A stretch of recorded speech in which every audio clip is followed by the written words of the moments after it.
As promised, here's the second video about the movies I've been watching. Now, I did mention that they are retro 80s movies. The first one I watched tonight was Monster Squad. Um, if you haven't seen this movie, it's a cult classic. It was not popular in the 80s. In fact, it bombed hardcore in the 80s, but has seen a revival um, in theaters and stuff. Well, they did a small run in theaters for the anniversary of the movie. So, like, Monster Squad is about this group of kids, 12 years of age, 14, 15, who have this club that goes into this treehouse, and they talk about monsters and how to kill them and stuff like that. Well, they get embroiled into this adventure. That's all I'm gonna say. And it's pretty decent movie. It's not serious. It's not going into this thinking it's going to be like this super serious dramatic thing. It's a comedy. Um, so, excuse me. Go ahead and go watch it if you haven't seen it before. If you have seen it, I recommend, since it's October, watching it again and being appreciative of the gems from the past when it comes to movies. The second movie I watched, just because it was, I have my DVDs organized by alphabetical order, and so this movie was in the M's, just like Monster Squad, and that was Mannequin. For those of you who don't know the movie Mannequin, it's had Andrew McCarthy, I think his name is, and Kim Cattrall. Most people would know her from Sex and the City. Kim Cattrall has been a very popular actress for a very long time, and in fact, she did a B movie called Modern Vampires, where she played a bit part. It was a very campy movie. It was done intentionally so. Anyway, Mannequin's one of the first movies I ever saw her in growing up, and as the name suggests, it's about a mannequin. It's a romance comedy, and so going into that, keep that in mind, because it's not intense. You know, like a lot of the movies nowadays, romantic comedies, have an intenseness to them that it just sometimes it's a little bit too much. I mean, there's ones like the Sandra Bullock ones that aren't that intense, that she does them very well. But talking about other ones, I can't think of any examples right now. Anyway, in the 80s, it was all real lighthearted. It was believable, but it wasn't intense. You know, another good example of the genre is Career Opportunities, where it's half teen romance, half goofy comedy, half, well, that's three halves, but you know what I mean.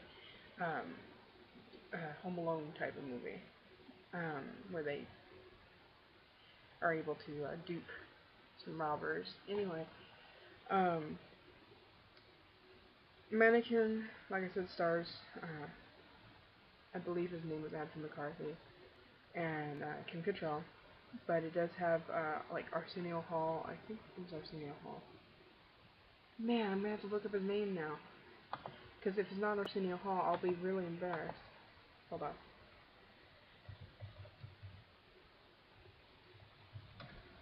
I totally spelled that wrong. I know I did.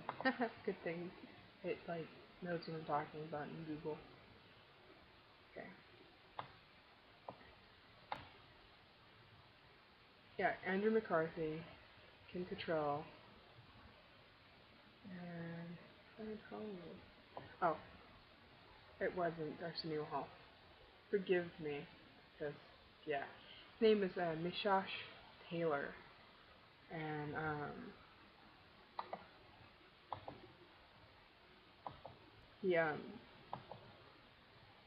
he he plays a really flaming gay guy. It's beautiful though. Because he pulls it off wonderfully, and he played in a Mannequin too. But the second one wasn't as good as the first, but I still like it. And most people would know Mishash Taylor from Designing Women, just to give you a clue of who he is. If you even know what Designing Women is, because I grew up watching it because my mom loved it. Anyway, um, I'm gonna read you the summary that Internet Movie Database has for the movie. Let me get through the full summary for you. Jonathan Switcher is a young artist. He just doesn't seem to last in any job he does. But when he builds a mannequin, he makes it so perfect he falls in love with it. It is the first thing he has made that has made him feel like a real artist. The mannequin ends up in the window of a big department store. And that's where I'm going to stop there. Because that's a good portion of the spoilers from the beginning. I don't want to spoil the rest of it. So, if you like campy romantic comedies, I mean seriously it is campy, go check it out. Kim Cattrall in her prime, like seriously, she's like, I've seen her later works, like Sex and the City and stuff like that, but prime Kim Cattrall from the 80s is Mannequin, so go check it out. And let's see, what else have I been watching lately? Nothing movie-wise, and the only reason I got an inkling for Monster Squad was because they were playing it on Fear.net. Well, they were last week, and I really wanted to watch it, but we did. I forgot. I got so busy doing other things, I forgot to watch it. So I didn't say. So yeah, go check out Monster Squad and Mannequin, and let me know how you like them, or if you've already seen them before, put in the comments below whether you liked it, whether you thought it was okay, what you liked about either movie, and I will talk at you later. Oh, before I forget, um, don't forget to follow me on Twitter if you want to, or go and help me out by going to my GoFundMe, which is also linked on the front page with my Twitter. It's also linked there. So go check them out, and I will talk at you later.